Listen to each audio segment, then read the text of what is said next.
Sulova Besi Organize Sanayi Bölgemiz toplam 38 parselde hizmet vermeye başlamış. Bugün bu 38 parsel içerisinde 3 tanesi sanayi parseli olmak üzere ki bu 3 parselimiz de dolu vaziyette.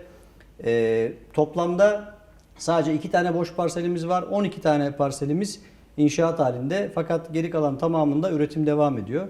Şu an Besi Organize Sanayi Bölgemizde yaklaşık 6700 büyükbaş hayvanlık bir üretim kapasitesi mevcut. Planlama 9100 büyükbaş hayvana kadar ulaşacak. Bunun da biz en geç 6 ay içerisinde tamamlanmasını bekliyoruz. Bu hayvan yetiştirme kapasitesine ek olarak burada çok önemli bir entegre tesisimiz var. Özel bir yatırımcı. Türkiye'de bu alanda çok önemli büyük yatırımcılardan bir tanesinin bir modern et entegre tesisi mevcut. Günlük yaklaşık 400 hayvan kapasitesine sahip, 400 hayvan kesme kapasitesine sahip. Besi Organize Sanayi Bölgemizin ekonomik döngüsünü tamamlamak anlamında çok önemli bir biyogaz yatırımımız mevcut.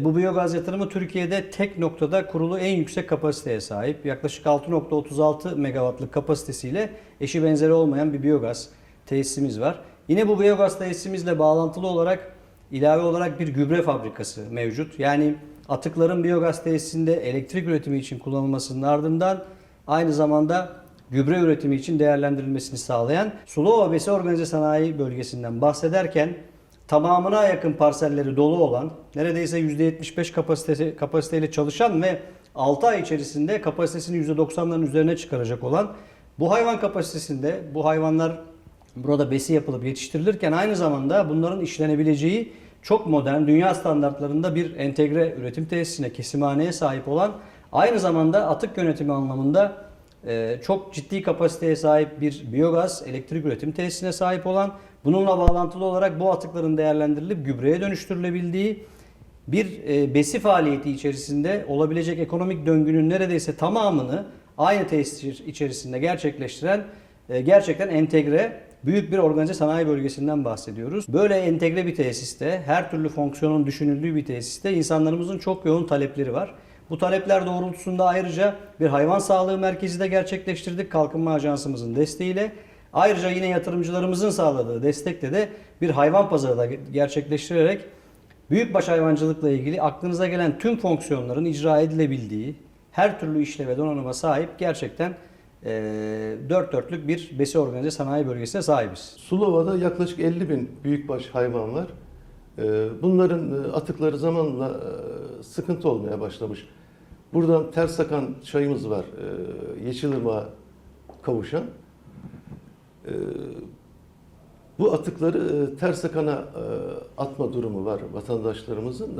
Bunun önüne geçmek için bu biyogaz tesisi çok önemli bizim bölgemiz için.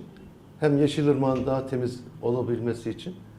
Bu biyogaz tesisi hem bu gübreleri alarak, toplayarak hem ekonomimize elektrik enerjisine dönüştürüyor, bir katkı sağlıyor, hem de çevresel açıdan da çok önemli. Sulova'mızda büyük bir ihtiyaç olan modern bir hayvan pazarı yapıldı. Onu da önümüzdeki günlerde faaliyete alacağız. Bu hayvan pazarımızda 450 kapalı, 300 açık olarak planlandı. Türkiye'de ilk besi organize Amasya Sulova ilçesinde kurulmuştur. Burada yaklaşık 7000'e yakın büyükbaş hayvan beslenmekte. Bu Türkiye'nin kırmızı et tüketiminde faydası olması hasebiyle ve sonrasında şehir içerisinde kalan besi işletmelerini şehir dışına taşımak manasında besi organize bölgemiz kurulmuştur. Türkiye genelinde ilk biyogaz tesisi Sulova'mızda. Sonrasında 2019 yılında tamamlanan diğer bir biyogaz tesisimiz kuruldu ve bu Türkiye'nin ve Avrupa'nın en büyük tesislerinden bir tanesi. Buradaki hayvan gübrelerini alıp enerjiye dönüştüren ve Türkiye ekonomisine büyük katkı sağlayan tesislerimizdir bunlar. Ayrıca buradan üretilen enerji ise yıllık 52 bin dairenin, konutun enerjisini karşılayacak kadar güçlü bir biyogaz tesisimiz. Bir GES projesi aşamasındayız. ihale aşamasındayız.